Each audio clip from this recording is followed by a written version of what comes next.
I'm now joined for a look at these global markets in London by Graham Bell. He's joining me from Old Mutual Equities, not London. Graham, thank you so much for making the time to join us. It seems as if the big headline for the global markets is, of course, the Fed and the Fed statement. Give us a sense of which way you see this going. Well, FOMC meetings are always very closely and widely followed, but there's almost zero chance that the Fed will make any change to interest rates at this meeting. At the last meeting, they did mention that global economy was a factor for them, and we saw also the ECB and the Bank of England say the same thing. Has there been a significant improvement in the global economy since then? Well, it's really hard to say that. We've seen some positive data coming out of China. That's true. Credit's been up, house prices are up a bit, car sales have turned up. But the Fed is looking more widely than just China, and I think that they will opt to have no change at this meeting, and they'll also, I don't think, give very much guidance. I think they'll rather leave it to the next meeting in December, and they will then have the employment cost index, which is going to be released on Friday in the USA, which is a very widely watched wages and salaries indicator.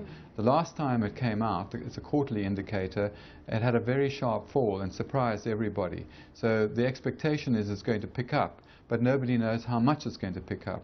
And that's going to be a very important piece of information for the Fed. And I think they'll rather wait for that to see whether wages are picking up, and that is, I think, one of the most important indicators which will shape their decision. Graham, given the wait-and-see approach that you think is likely to be adopted, would you then concur with those who are in the camp that says there will be no rate hike this year at all? No rate hikes in the USA, you mean? Absolutely. Well, there's only one more meeting this year, and as I say, it's hard to say. I believe not. I think the Fed won't hike in December. It's a split decision. I think that if they are really concerned about the global economy, as they said, which was a very confusing thing to say, because suddenly, they're looking more widely than just the USA economy. If that is the case, I don't think there's going to be enough information about the global economy by December for them to have changed their minds. And there are quite a lot of other factors. In the US, there's been some weakness in manufacturing. There's quite a big inventory overhang. So it's by no means certain that the US economy is strong enough at this stage to sustain a hike. But as I said, the employment cost index is key, and if that comes in above expectations for the quarter are 0.7% increase, so an annualized about 2.5% to 3%. If that comes in above that, then I think they will certainly be persuaded to move. But aside from that, no, I think no hike in December, and it'll be pushed out into next year. Another market or economy rather that's in focus with regards to its growth is the UK. We saw that slowing down to 2.3%, but still a market that in the developed world space is doing fairly well. Your take on this, Graham? Indeed. It was 0.5 in the quarter, so annualized over 2%.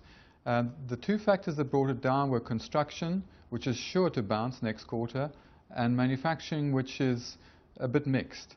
But demand in the UK is strong. Retail sales have bounced strongly, and they've been pretty firm for some time, and that should help manufacturing production to recover as well.